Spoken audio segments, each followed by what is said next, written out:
was in North Carolina, one of the readings that I did, there was a man in the audience who had had an illness from the time he was very young, and he was now, you know, my age, and and there was a section in the book I was talking about when you have kind of surpassed what the medical world knows. And so Gene was told, medically you do not exist, because he had passed a certain point. And I'll give you all the background on what I'm talking about, but for now I want to tell you about this man. And so in the course of listening to the book, he was talking about how he had been in that situation his whole life, because this illness he had as a youngster, and they said you won't make it to high school, and you won't make it to college, and you won't make it to medical school, and da-da-da-da-da, you know, and here he was. And essentially, because the pulse in the room, similar to ours, was so much about the election, the comment that he made really affected me, and it affected what happened in our discussion. And what he said is, the discussion and your book is very much about grieving, and our country has cancer now. And there's a lot that we can learn from really hearing about what it is that the kind of stamina and the kind of sky above clouds that we have to muster inside ourselves when we're facing something like a cancer in a body or a cancer in a country. And it just, it made me go, okay, I'm all right being in North Carolina. You know, this person can do this. But I just want to start with that because I feel like sometimes it's hard to come in and make a lot of changes in your mind. So anyway, so Sky Above Clouds, Finding Our Way Through Creativity, Aging, and Illness. In creating that title, I was and still am very aware of the fact that the title means finding our way. And what are we finding our way through? Through creativity, through aging, and through illness. And it also means finding our way through. So it's both of those aspects to what it takes to kind of live our life and find our way through things. So Sky Above Clouds aims to support and catalyze a discussion about creativity, aging, and illness. And it's also a discussion, I think, about generous listening. That's a Krista Tippett phrase that she uses on being. And, you know, the book has images that I have created through my artwork that you'll see in the PowerPoint, and obviously writing. So it's generous listening to that relationship between text and image. And it's also about sharing our story in service of a larger story. I'm writing something, and I wrote this book with Gene and his editor, who became my editor. So it's his stories and it's my stories. But it's really about finding a way into an exchange about who we are and about how we want to live our lives. Our stories affect one another, because the truth is our stories are not just ours alone. They speak to how we can help one another see into our lives and our possibilities to approach our lives. So in sharing with you today, which really is, I call it a conversational reading, because it is a reading, but conversational reading means I'm inviting you into a conversation. The book is a conversation between me and Gene. So it's literally written like that. The Roman text is my writing, the italics text is his writing. That conversation means it's a conversation between a husband and a wife. I'm an artist, he's a scientist. So it's a conversation between these various parts, not just of us, but in the world. It's about relationship. Many parts were written through tears, and so I like to just own up that if those tears show up, they were written that way, and so sometimes they show up that way. But it's also an invitation to experience something that I think we really treasured when we were young, and I worry about the fact that we've kind of lost this maybe, but it has to do with being read to. And if you think about it, when we're really young and we're being read to, we're really having a very important conversation between ourselves and the book, but also between whatever story that is activating in us. And my experience is that when I read from this book, it activates a story within you losses that you faced in your life, challenges that you faced, hopes, sky above clouds in your life. So I really want to just say, if your mind and your psyche goes to those conversations in your own personal life, in your family, please do not feel that I'm thinking you're not listening to me, because that's exactly what I really hope that this book does.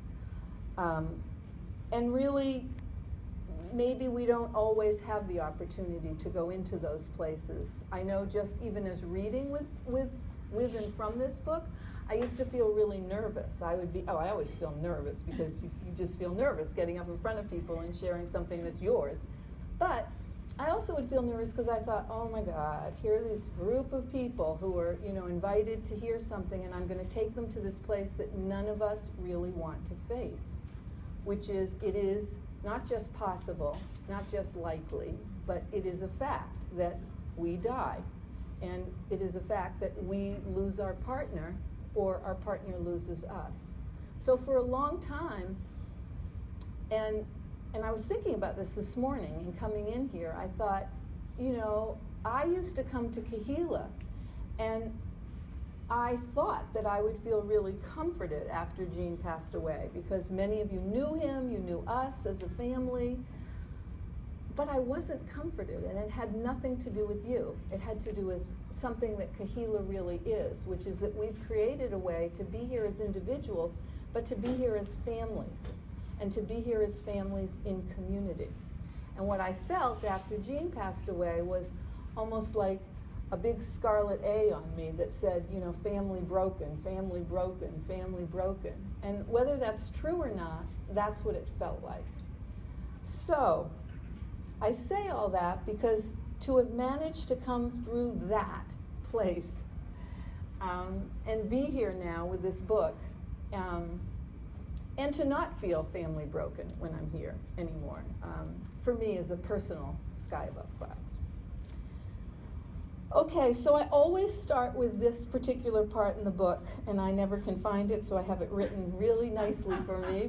Nancy said that my book puts hers to shame, that you do some readings, you have a plan, okay, I'm going to use my orange Post-its, everything is orange. You do another reading, I'm going to use my yellow Post-its, my purple Post-its, and before you know it, you have so many Post-its and you don't dare to take them away because they are marking where things are, but then you get up and you can't find anything. So. But similar to what I just said about Kehila, that experience of what I was holding internally after losing my husband, which means not just a loss, but losing like your partner, the person you belong with in the world, the person that you've shared this with. I had that at Kehila and in our family life, but I also had that on a public front, because Gene was very well known in the field of aging. So for the first couple years after he died, I got shingles 2 days after he passed away, so I was sick. So it's very hard for me to separate what was going on physically with what was going on psychologically. But either way, in those first 2 years, I also went around the country to, there's my daughter. Yay. Hi, Eliana. Yay. There's a chair right up here next to Nancy if you want it, and the books are over here. Anyway, I went around the country to accept a number of awards for him. And actually, do you mind if I ask you a tiny favor, just because you're right here? Would you mind getting a glass from the tea and just getting me some water? Thank you. So I went around the country to accept these various awards. And after, I think it was the 5th award, I had my speech, I did whatever. Publicly, people were saying things like, oh, she's, whatever, she's so strong, or she's so doing so well, and internally, I wasn't that at all. So there was a real disconnect between being out in the world and being with myself. And at the 5th reading, I was at the Society for the Arts in Healthcare, which is an organization that both of us belong to. I'm an art therapist. He was a geriatric psychiatrist. So We professionally belonged to different organizations, but as we aged, both professionally and just in ourselves, we started to do presentations together. And so the Society for the Arts in Healthcare was one of the organizations where we presented together. And in the morning, I woke up and I had my thing, you know, which was all about, you know, a Mrs. Jean Cohen that I, in fact, had never lived in our life, which is kind of representing what he would say, how he would feel, what he, you know, the thank yous that he wanted to give. So I had this written, but inside, I kept thinking, oh my God, you know, like, I have all these other things to say about grief and about me.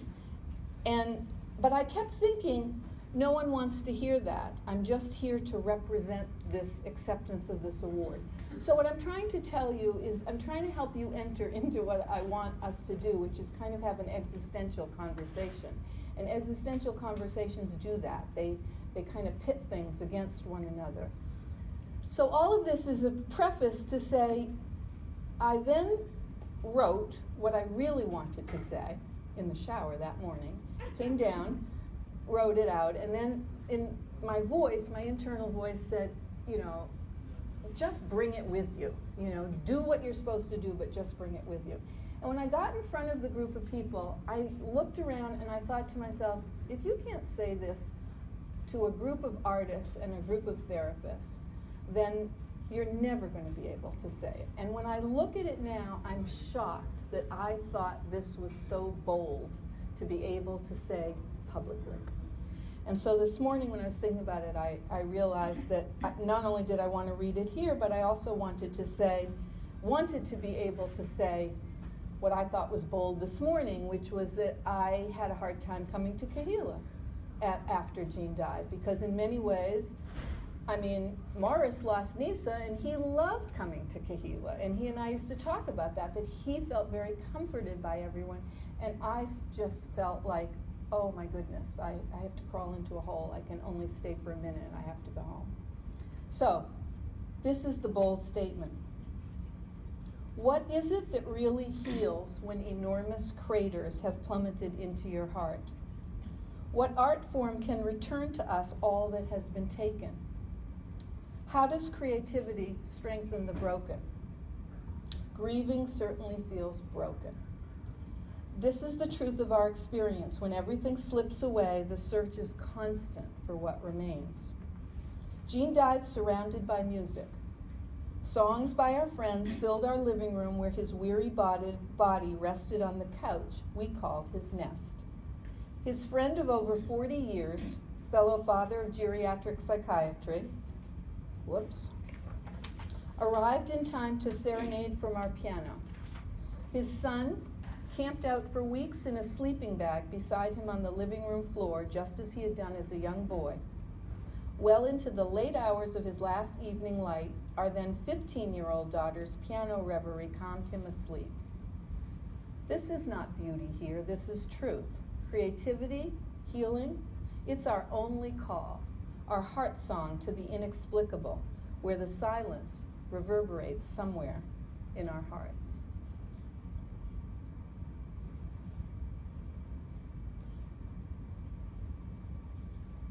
I think the boldness that I felt at that time was that it seemed not okay to get up and say that grief feels broken. And for a long time in the writing and also in the presenting of the book, for a while I thought it was about death, I thought it was about hope, I thought it was about grieving, I thought it was about all these different things. What I've come to see is that it's really about having it be okay to have any part of the life cycle be our experience. It is our experience anyway. But somehow there are experiences, and I don't think I'm alone in this, where we feel that we're supposed to only show the stronger part of ourself, or the self that is handling it really well, when the truth is that there are challenges that all of us face in ourselves and in our families, and they're not easy.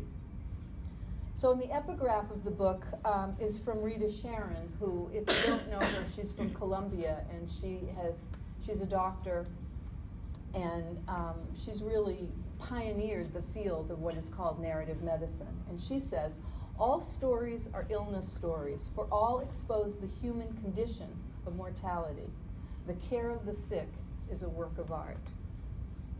She's the most recent recipient of the Gene Cohen Research Award, which is in creativity and aging. And although I went to all of them, and I could tell you who all the recipients were, she was the first one where my brain was really there, 100%, and I was really, yes, she not only deserves this award, but she represents everything that he cared about.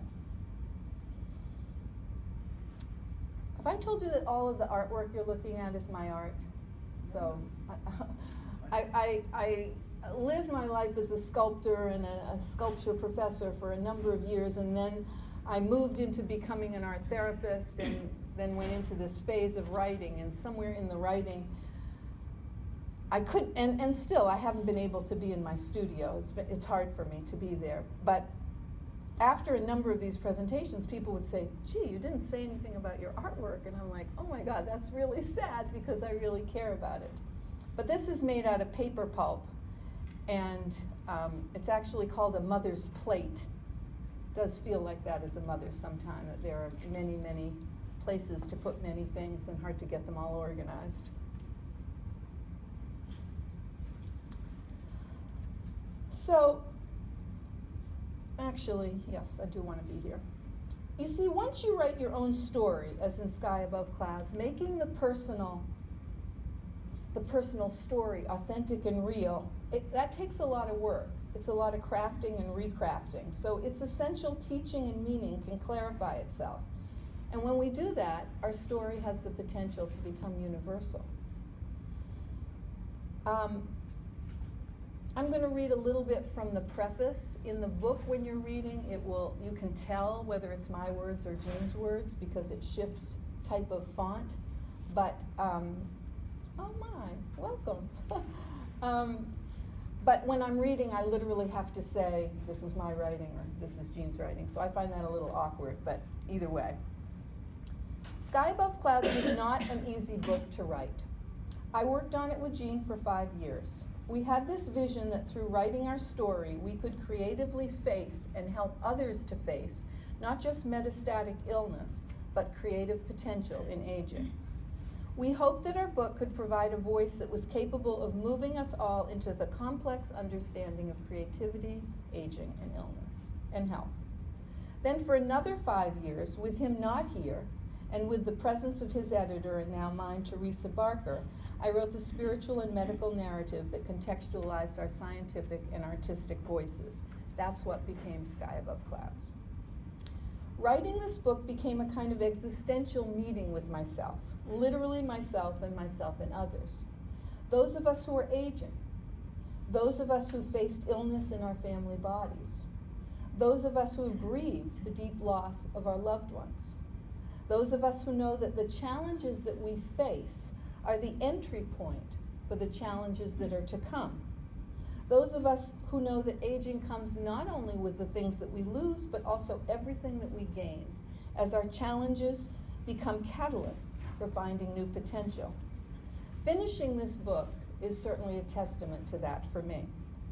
When we bring forth our challenges, our opportunities, and our next steps, we navigate and claim the creative edges of our thinking. This is what potential means, and this is what Sky Above Clouds refers to.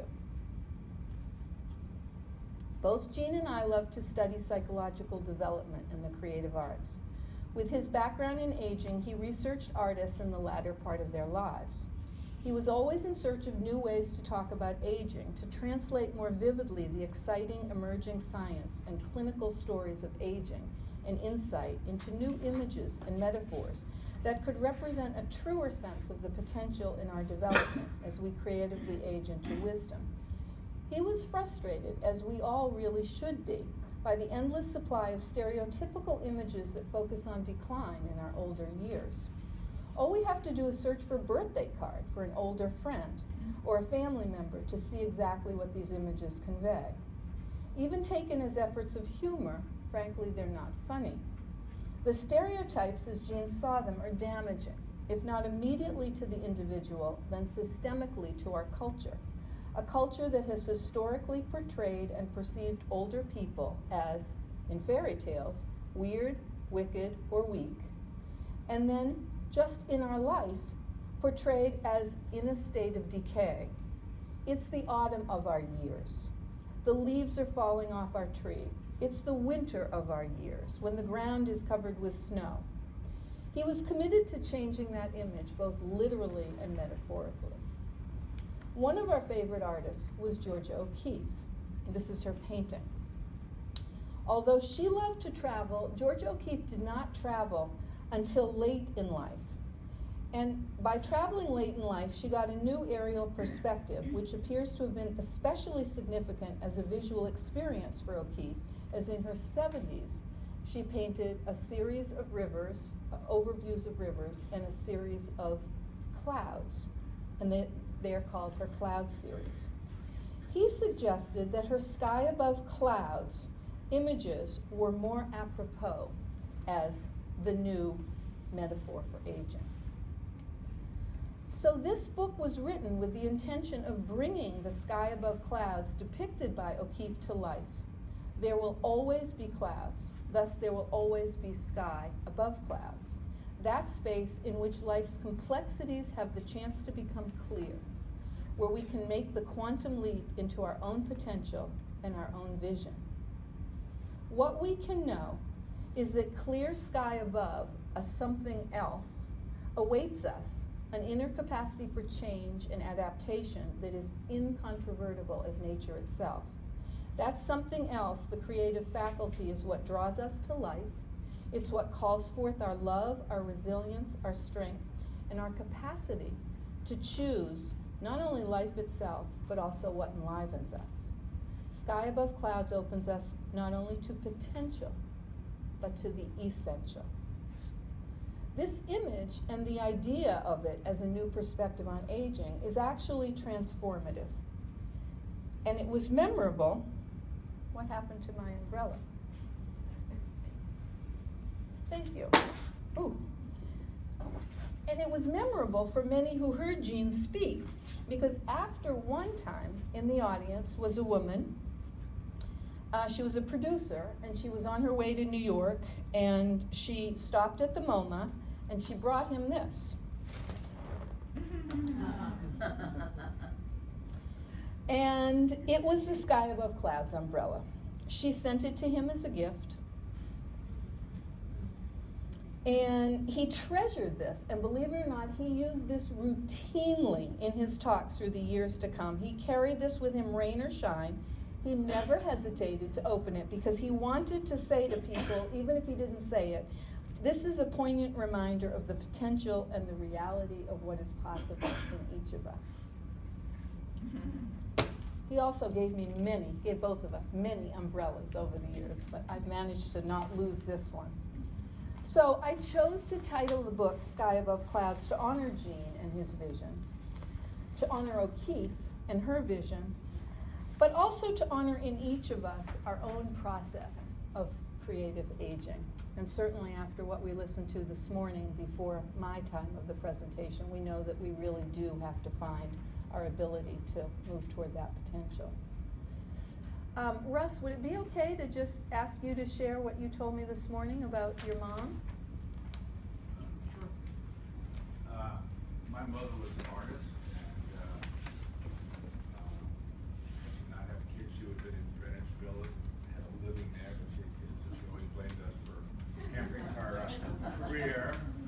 But our house was filled with paintings, all of my mother's paintings, and the one exception was Georgia O'Keeffe, who she loved, idolized, and when she passed away, my sister and I selected A Sky Above Clouds for her gravestone. Wow. So on her gravestone Russ, on her gravestone is the actual painting or the words? No, of just the words Sky Above Clouds. Sky. So this is the painting, and one of the things you asked me this morning, you said you didn't know a whole lot about it. I'll just give you this, that the whole, Jean was a psychiatrist, so that whole thing about her struggle with flying was also part of it, that somehow once she was there on the plane and actually got to this perspective of seeing the sky above clouds, she also felt like it activated her visual artistic skill, and she started looking at it from this perspective of, oh my goodness, I could paint that, and oh my goodness, and it calmed this anxiety that she had, and after that she was able to fly. So, creativity, healing, one and the same. So the book is divided into 5 parts, 5 sections, and the first section is called Discovery. This particular piece is on the stairway going in my studio, going from my art studio up to my art therapy studio, and it's a process that's gone on for me through the years. The middle figure is actually a clay figure that then I made a photograph of and became a transparency, and it went on paper, and then I would use oil bars, and then the pieces on the side are clay. So I don't know who I am anymore. I don't know whether I'm a sculptor or I'm a collagist or what, because my pieces have all just kind of gone through this transformation of different ways of using them, which I think is a real statement about aging, not just as an artist, but just in life, that, you know, we have these different parts and we just start using them all in different ways. So I'm going to open my book filled with all of these things, and oh no, before I open the book, I want to go backwards. I'm sorry. I really want to read you this part, which I think is wonderful. Nancy told me this morning it's okay to say, you know, oh, I can't quite find the part, even though I wrote it, but no, I'll find it right here.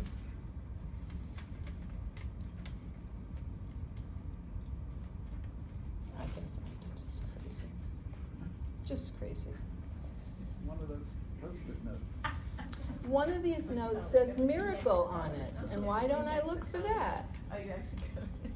Yeah, they actually say things on them. They're not just colors, they actually say things. Miracle. Thank you.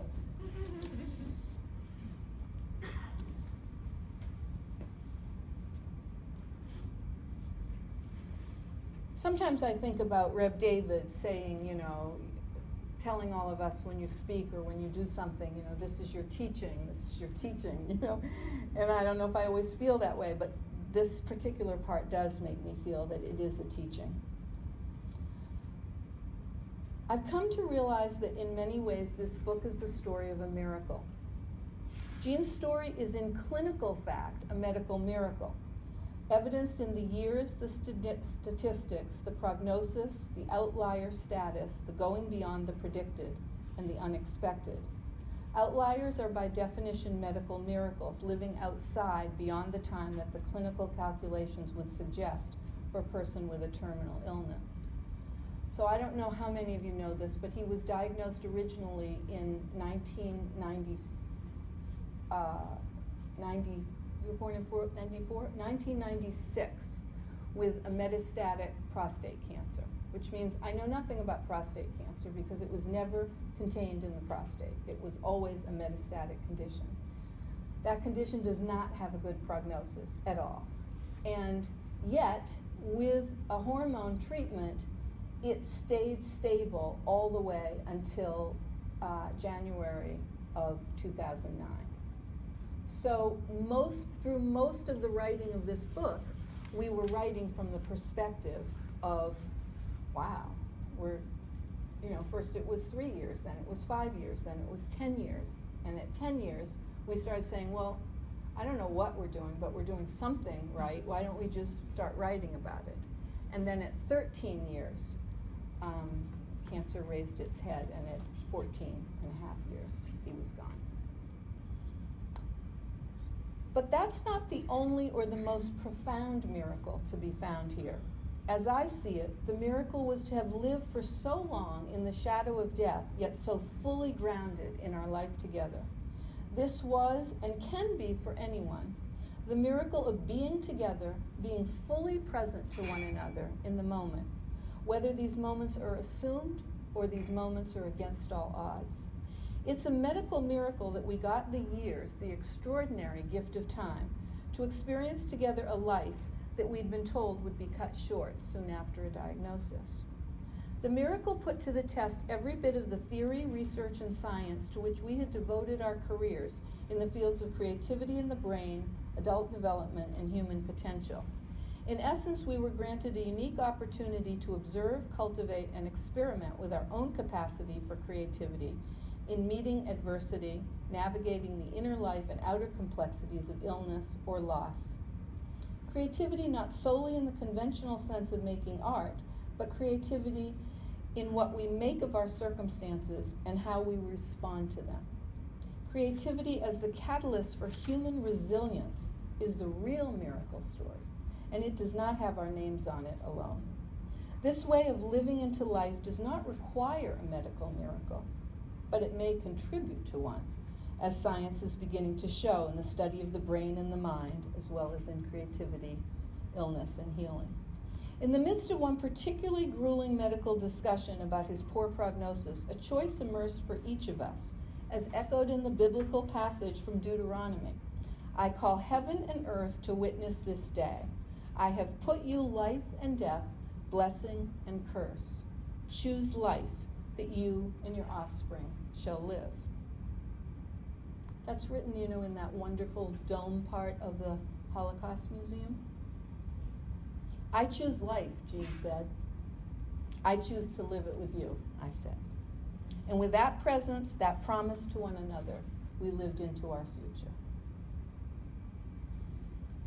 And then it goes on to the part I already read you about Sky Above Clouds, but I wanted to read that today because it seems like we need a miracle.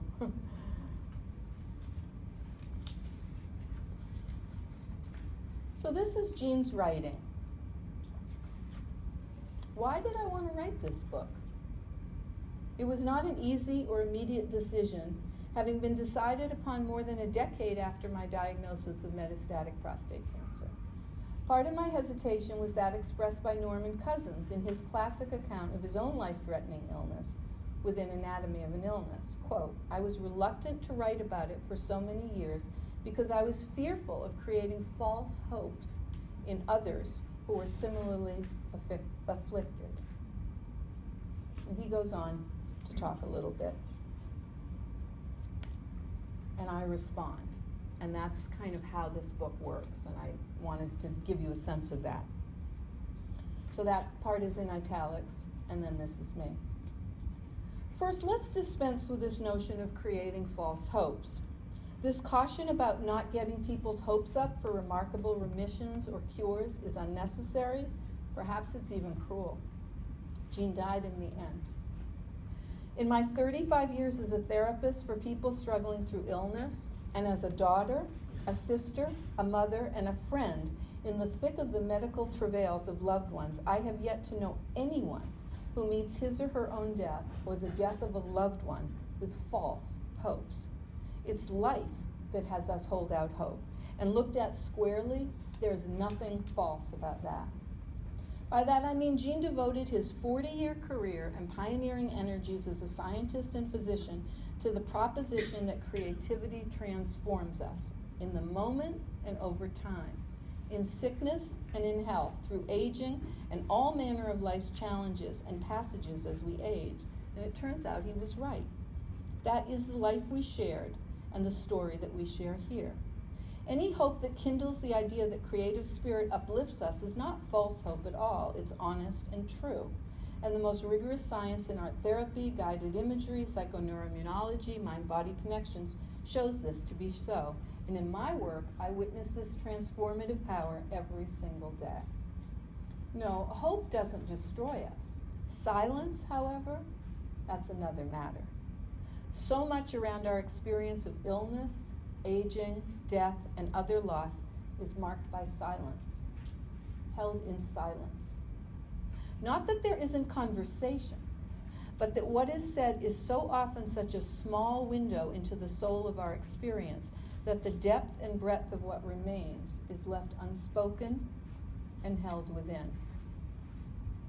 Silenced by isolation, silenced by alienation, silence by distance, silence by feeling other than, not belonging to something as basic as the human race. Yet in reality, one of the only things certain in life is that each of us will confront illness or other complications in our health, or perhaps that of our loved ones. We're all in one of these groups, the ill or the not yet ill. Still, we all know this experience of feeling silenced when what we feel does not seem to be accepted or understood by those around us. And it's true, it's not accepted because it's not yet understood.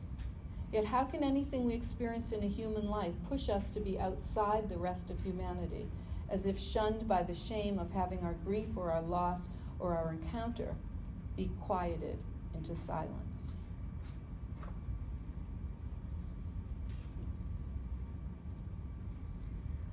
You know, I think I talked about that at the beginning. I don't think that it's not anyone's fault that that happens, but it's something that does happen. And later in that chapter, we go on to talk about, well, there's one point where he describes being at the infusion center, and he bumps into someone who he knows from NIH, and he asks this person, you know, please don't convey to other people that you were here with me. I don't really want that story told. Not that he was lying or that he was hiding, but he ran a center at GW, and it was funded through foundations and through grants. So the moment you put out the word cancer, people sort of put a stop on future. So he did not want it publicly known because he felt like anything he applied for, people would say, well, you're probably going to die. And since he ran that center for 15 years and was funded, he didn't want to do this. And as the story goes on in the book, this person did go back and tell other people, and Gene was upset about it, but he also understood something. I'll read you exactly what we say. The colleague was not able to carry that burden of silence, and soon revealed to another colleague that he'd talked with Gene when they happened to meet at the hospital. He disclosed Gene's confidential information. He understood, but he felt betrayed and knew that his decision to protect his right of communication and timing had been well-founded. The burden of silence is not something that everyone can hold or respect. We each have a right to remain silent, or to choose how and when to share what we wish. In the medical and healthcare arena, there's so little about our clinically diagnosed and scrutinized lives that is ours alone to decide. When we step out of that realm and back into our office, our neighborhood, our friendships, and our lives, the option of silence or the time, place, and pace of sharing must belong to us. We must grant ourselves permission to decide when and what we are ready for. The first time I really encountered that was with my mom. My mom was diagnosed with multiple myeloma, and she asked us, meaning her girls and her grandchildren, to not talk about it within our community where we lived in Waterville, Maine, that you hear about from me all the time. And at the time, I felt deeply silenced, like I thought it meant I couldn't talk. And you know, if there's something important that's going on and you can't talk, you're like, you can't talk about anything. You feel really stifled. Finally, I realized that I couldn't talk in that community, that I could talk in my community. But when I asked her why, it opened my compassion, because she said to me, it's not that I want to hide anything from people, it's that we live in a small town and I will have to take care of everyone once they know what I'm going through, and I don't have the energy for that. Mm-hmm. And it was really, you know, it will be 20 years since my mom passed away in '97, and since that time I've lost my dad and, you know, and my husband and a number of other people in our lives, and I really understand now what she was referring to. So anyway, that chapter goes through sort of a search about silence and about hope and about false hope. And it ends with Jean saying, hope and expectation are like siblings. They can work together or be at odds with one another. But their relationship is important because how it is shaped can affect how each can grow in a positive sense. Hope and expectation are two extraordinary human qualities that kindle how we dream and when we awake.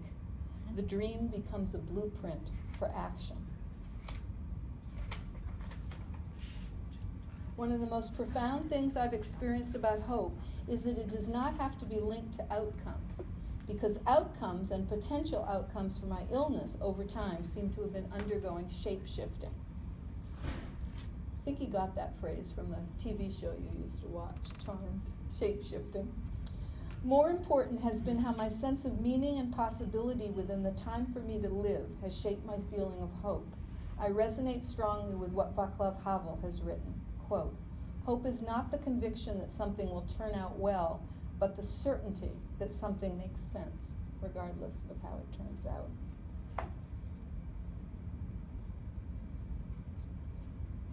We might need a little bit of that definition of hope. Did anybody see the interview that Oprah Winfrey did with Michelle Obama? Well, I won't go off onto the whole thing, but there's a moment in which Oprah says to her, you know, do you think that you and Barack and the administration, you know, accomplished what you wanted about hope? And Michelle said, just take a look at what it feels like now without it. And it was just like, you know, I could have turned the TV off right then. I mean, that was really, it went right in, and I thought, wow, that's a really clear definition of what we're experiencing. Anyway, moving along. How are you doing? Good. Does anyone want to make a comment or stop me or say anything about hope or silence or some aspect of this? Only if you want to entertain.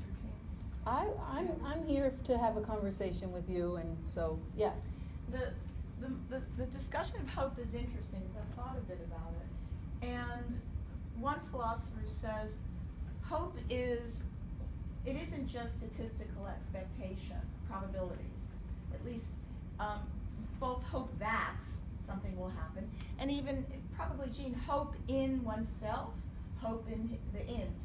The prepositions are weak, but in persons where you have certain norms that you'd like to be able to rise to. So not statistical expectations, but norms, ideals you want to embrace. And it helps you get over what this philosopher Philip Pettit calls the hurly-burly and cascade of inimical belief. You know, probabilities aren't always in your favor, but you have to arm yourself against them. And that notion of standing up against the hurly-burly of inimical belief was interesting. It's a similar feeling. It is. He goes on, he talks about Jay Gould's whole entire thing, analyzing what's statistics and not, what's the median and the medium, and you know, he was another one who had an illness and he died 20 years later from something totally different. And Jay Gould wrote a very famous article that I have referenced in here, and then Jean quotes from it about exactly what you're talking about. But, you know, I remember also, like, there was a certain point in the chemotherapy where, you know, chemo is kind of like, first it looks at the overall picture, and then it starts looking at what it did or didn't do, and then it starts breaking a person down to, oh, we have to go to the lung, or we have to go to the you know, breaks you down into your organs. And there was a certain point when those changes were going on, and I remember sending his oncologist a quote, this quote from Havel, and also another one from an artist about hope making, you know, because I think we were really saying, look, you know, even though the statistics might say that this is the best chemo, and then if that doesn't work, you know, what are we going to do? Find out what makes sense in this system, you know, because he'd already been an outlier, and so we always felt like if they could just work with whatever made sense in the system.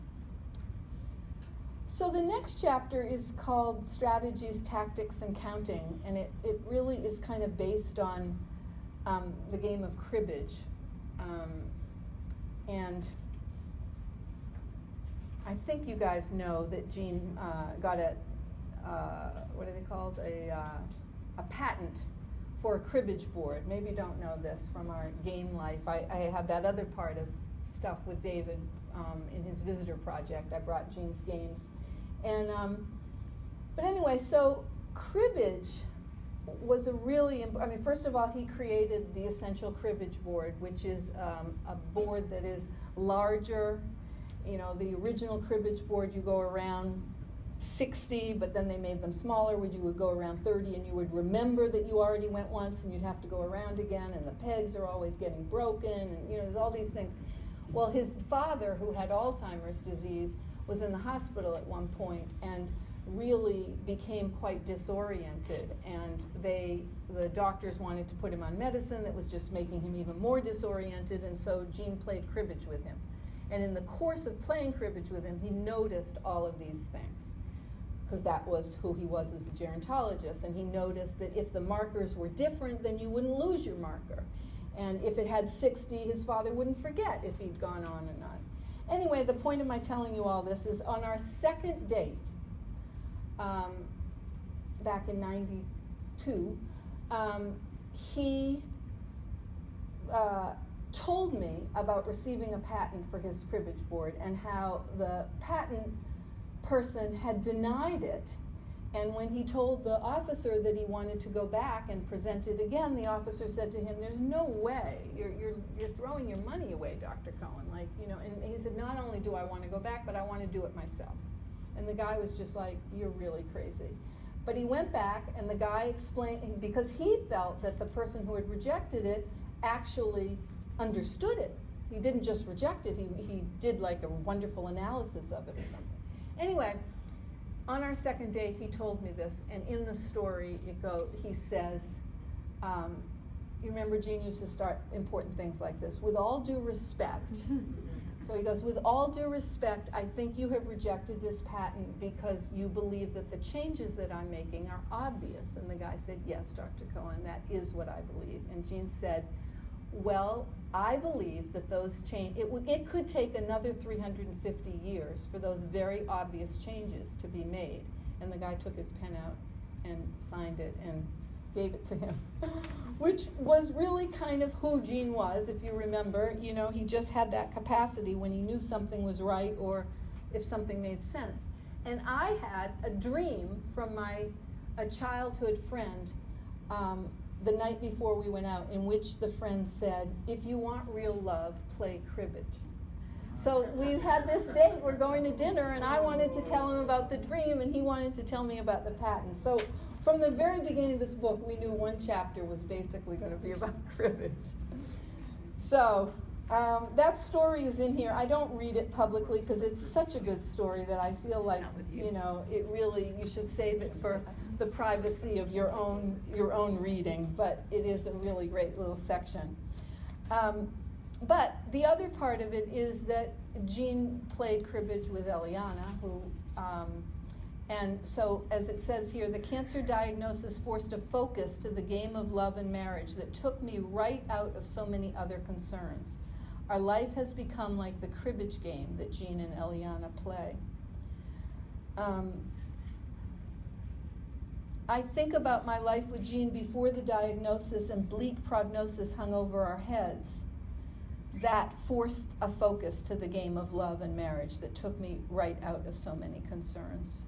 There are these times in our life where we're confronted with something that is so large that everything else, you know, everything seems so petty after that. You wonder how you spent so many years being upset over some annoying little trait in someone or something that's upsetting you.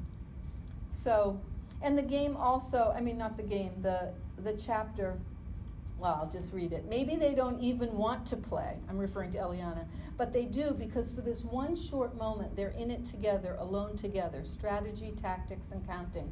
15-2, 15-4, and the rest don't score. They're calmed and quieted by the game.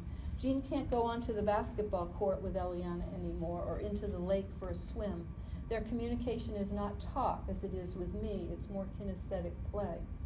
It's their way of being together, their way of finding peace together, father and daughter, within this chaos. There's something about the counting in cribbage, something about the way you move along in the game, the repetition, the path, that feels kind of like life. Cribbage is about strategies, tactics, and countings. What are the tactics that I have come to count on to navigate the life I now know we've just been thrown into? Listening, waiting, surviving. I need to adapt my own strategy for embracing this changing experience as I was able to do in the old days when the diagnosis was there, but the life was still our own. Sticks or 9 go with time, 15-2, 15-4, the rest don't score. A double run of 3 is 6, a pair is 8, you're out the gate. I foretell a smell, you're about to be skunked. I grew up in Maine, and it's very cold in the winter, and you spend a lot of time skiing, and when it's really cold, you spend a lot of time in the lodge playing cribbage. Did any of you play cribbage? Or have Yay! Oh my goodness. Perry, you play cribbage? Yeah, it's a pretty great game. All right, I'll bring some games around here. So, oh my, time. I guess I'm going to skip along to the things I just want to read to you. But chapter 3 is called The Family Body, and the notion in this is something that I do think is really worth sharing and talking about it, because I think it is not only a teaching but something that we all have to face, which is, it's written really right here, but I'll read it to you in context. Illness not only affects a family, it becomes a member of a family. There's a relationship to consider that exists between family members and illness-related needs and requirements, all part of the whole fabric of family. It lived within our family, in the family body. More than just a condition, illness starts to acquire a life of its own when it requires others to adjust around its impositions and idiosyncrasies. Experience lives through us, and the illness experience is no different. It lives through us every day in every way. That does not mean that we think about it every minute of our day, but the story in which illness affects the everyday is the story of our lives, not just Jean's and mine, but everyone's story. I think I've thought about that for so long that I didn't really know that it was such a big concept, but I found that when I've been doing these readings and people talk about, you know, perhaps being a caregiver and to a parent or to a spouse or to a child, and realizing that everyone talks about the illness as living in that person's body, but the truth is, of course it doesn't. It lives in the whole realm of your relationship, your love, and your entire community.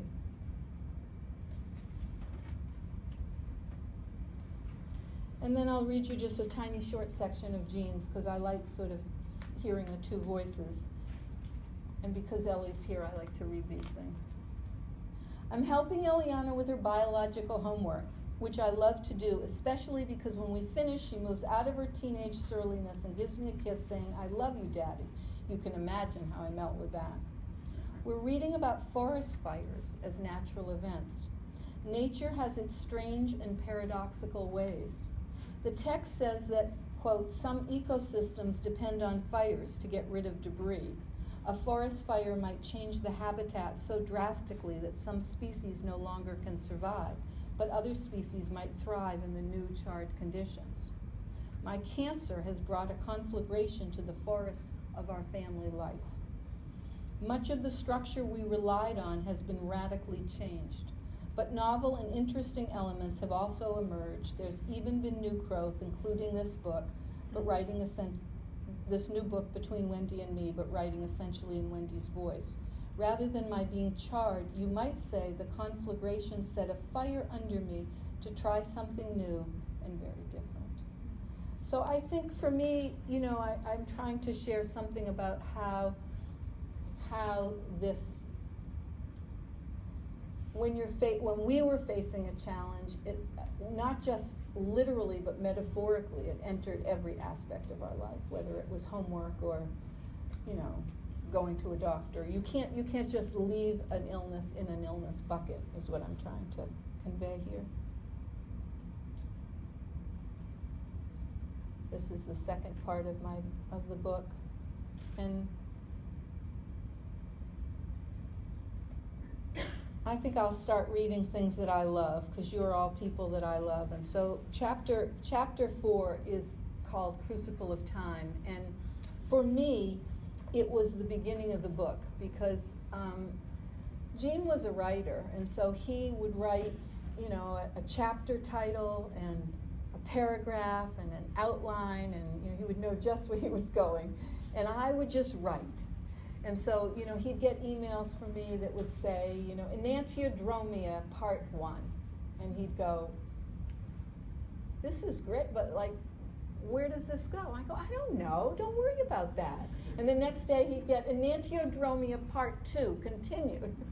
And for his linear mind, he was just like, what are you doing? And it would do the same to me. I would be like, well, don't try to force me to put this in some chapter that we don't even know what it is yet. I can't write like that. But we went on a vacation together, all of us, Alex and Kate, and at the time they only had Ruby and Lucy and Eliana and a friend of Eliana's and her family, and everyone was all together. It was one of those, what do you call it, all-inclusive places where everything is there.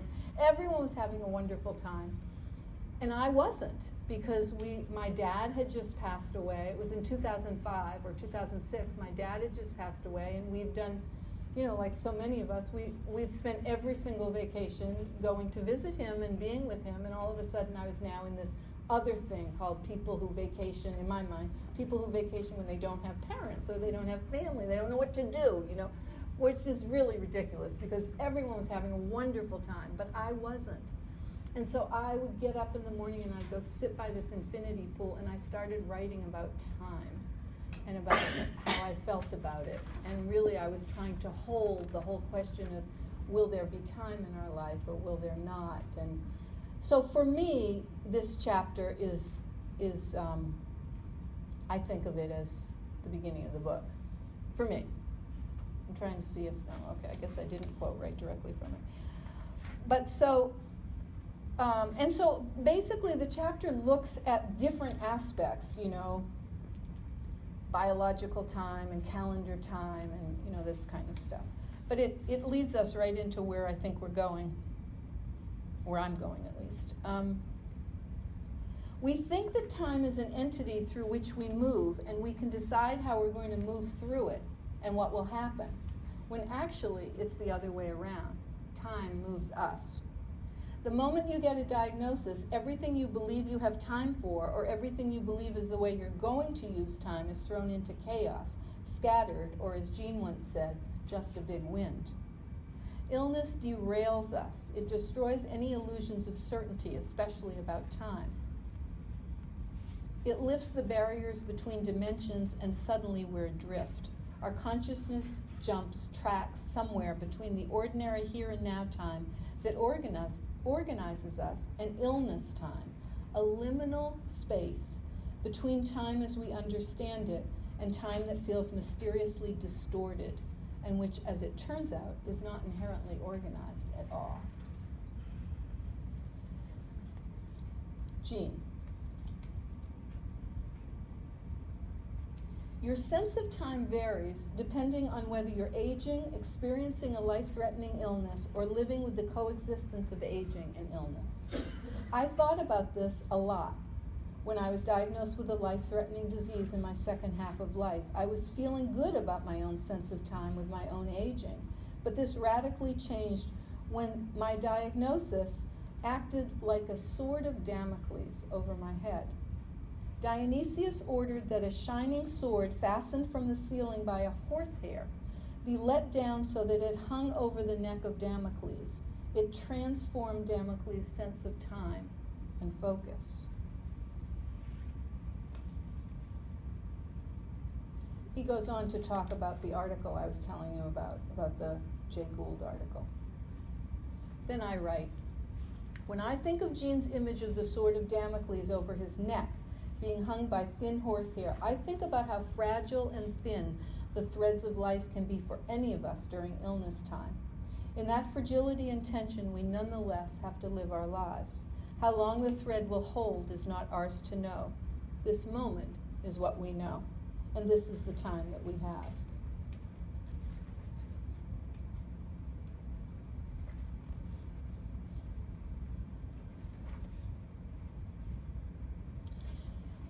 And then the chapter kind of goes on to you know, the way the book is written, it's just hard for me to there's so many parts. There's scientific parts that I often don't read publicly because they're hard to read.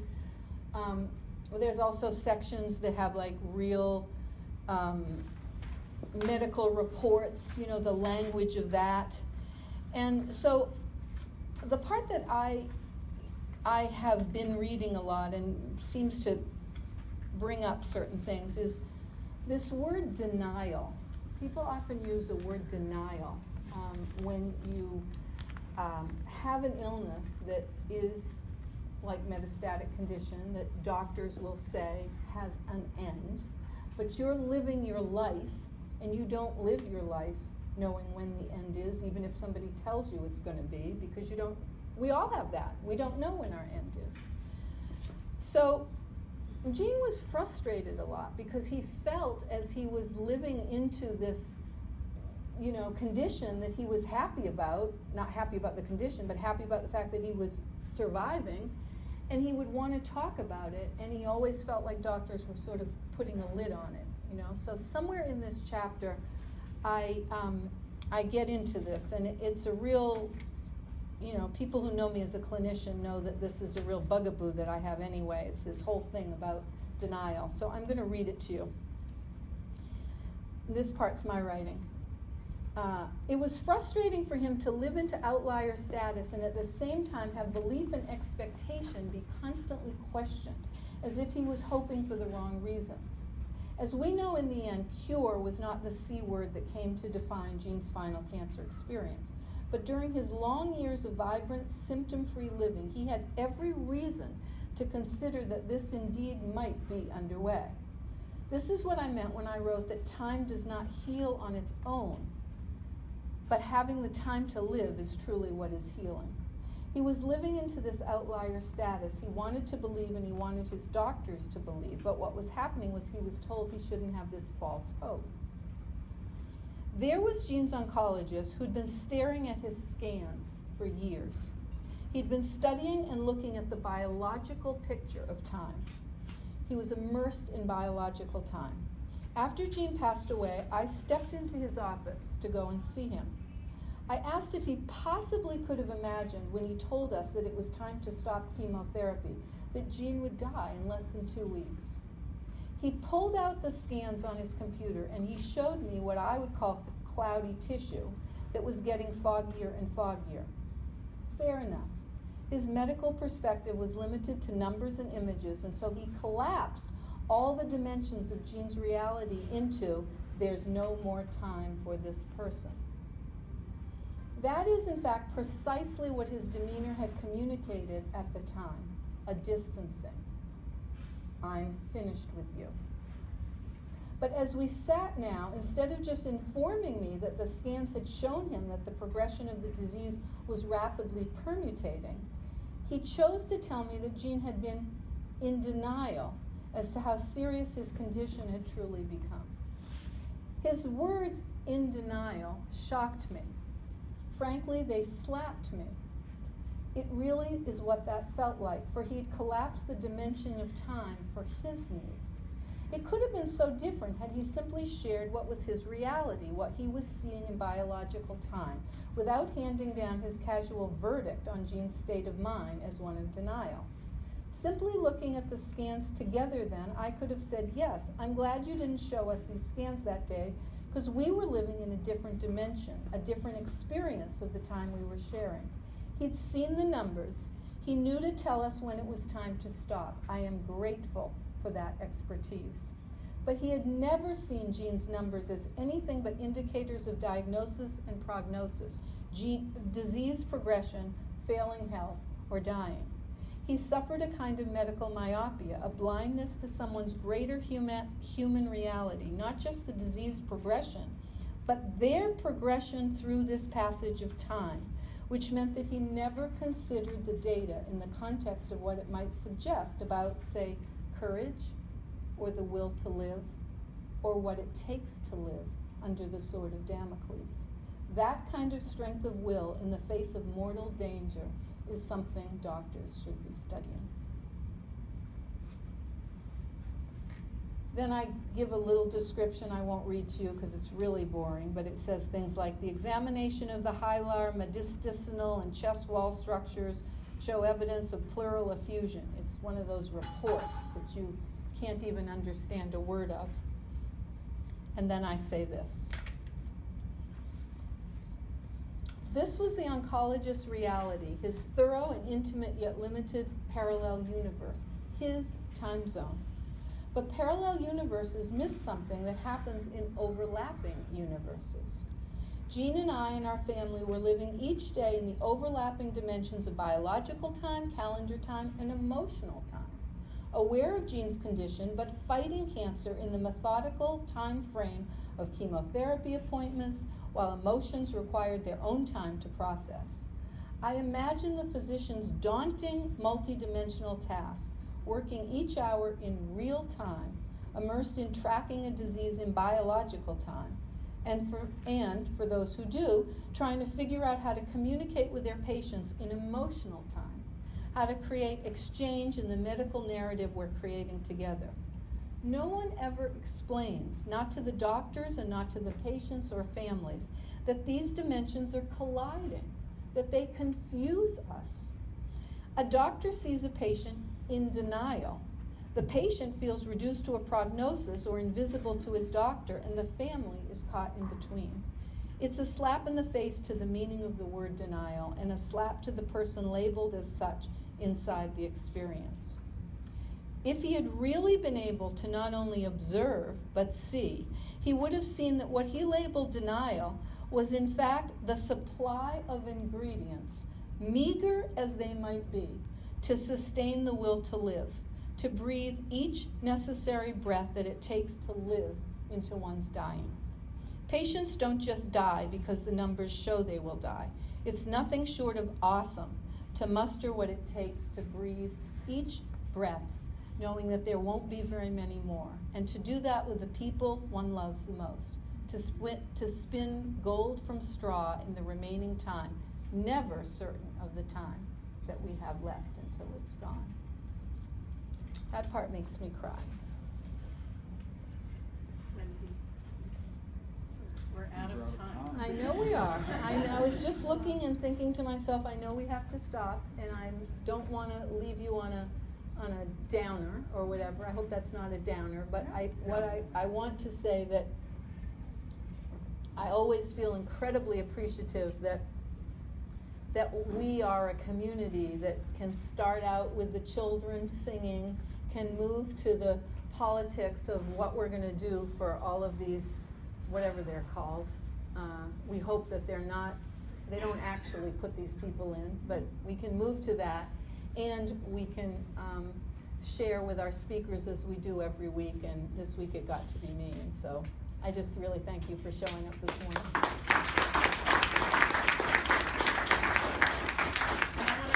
I want to say thank you so much for this beautiful talk and for reminding us of Gene, those of us who knew him. Yes. This was very Yes. beautiful. You mentioned Stephen Jay Gould, who wrote had this, what he called a sanguine personality, and was able to beat the odds for so many years, as you mentioned. And there's a really beautiful essay that he wrote that I think you referred to, the median isn't the message. The median isn't the message. It's online if you can't find it, but it's just a beautiful piece about how it sounds like it's a lot of what you have in your book as well, and I think it would be, people are interested, that's worth looking up. It's Stephen Jay Gould's piece. Yeah, and it's in the bibliography in the book. So I hope everybody will come over here now, and I believe the author is willing to sign books, is that correct? Well, I'm willing to sign books. My daughter is willing to be my salesperson, and I have a lot of cards, so some of them have images from the book, so if you saw any that you like, or you didn't get to see some later in the book, they're there, and I have them for you. And yeah. Thank you. Thank you. Thank you.